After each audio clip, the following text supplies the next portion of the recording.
Hello, I'm Marcus V. Calvert, and welcome to Tales Unlimited Anthologizer.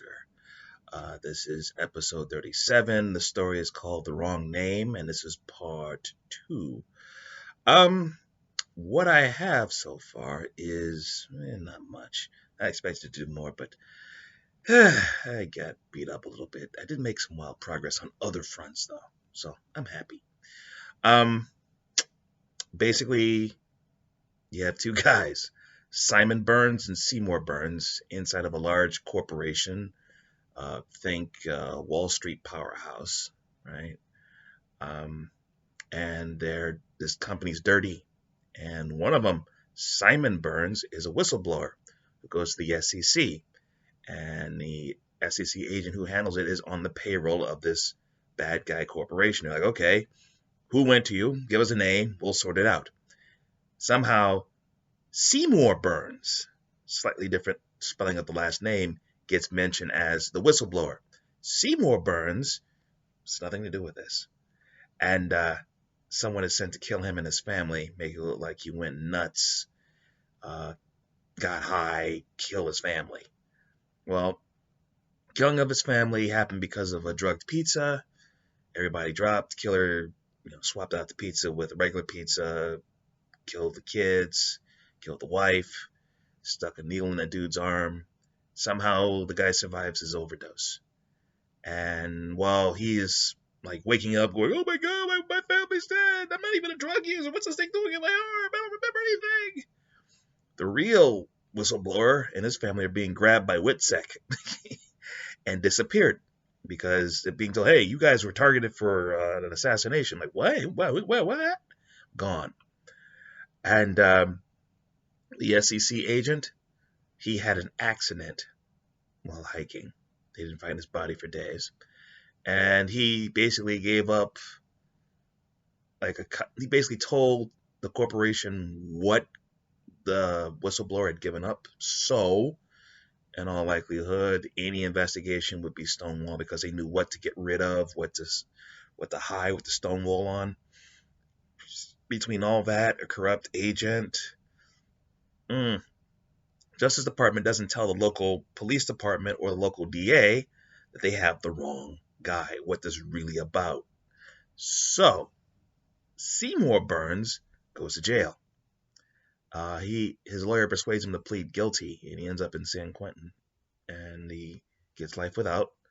And this is a corporate pretty boy. Now, his side thing is he is he's like a stock analyst by day. By night, he started his own comic book company with his wife, who happened to be a struggling artist. They met at a con, and they put their heads together. She's a better artist. He's a better businessman, and they were starting to make some money under a different name, pen name.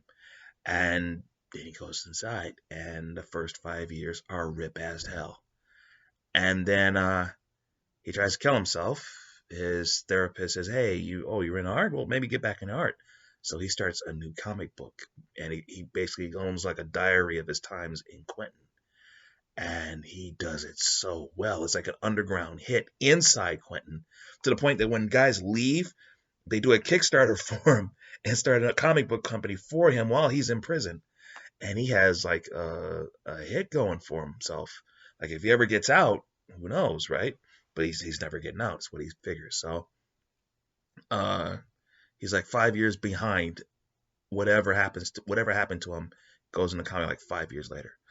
So at a certain point, he switches from pure fiction to science fiction, and it's basically, okay, this guy's in Quentin. He tried to kill himself, and his comic book characters offer to they like step out in his hour of need and offer to solve his case. And it was like, interesting, your comic book characters from the first series offer to help you. That's weird, man. That's cool. It's like, no, they're really here. And they're looking at each other and like, okay. And he's looking over their shoulders and he's looking at his comic book characters. Now I got to develop them, and I don't know if I'm going to be able to do it today. I may not finish this one by tomorrow. I got other stuff to do, but that's where I'm going to go. So I'm going to say tomorrow is either I finished it or I didn't. But damn, It's kind of like this really old movie called Cool World, 90s, but at the same time, it's an imaginary friend story still, a fictional character. That near death that he had, the second one, it sparked something up here. It's psychic. It's and he brought them forth. Or maybe it's like American Gods. The fans they so worship the original characters that he just brought it out of his head. I won't make it worshipy. That's weird. All right. I'm Marcus V. Calvert, and this is Tales Unlimited Anthologizer, episode number 37. Story's called The Wrong Name, part 2. I'll let you know if I finish this bad boy tomorrow, but either way, it's gonna get done. Have a nice day.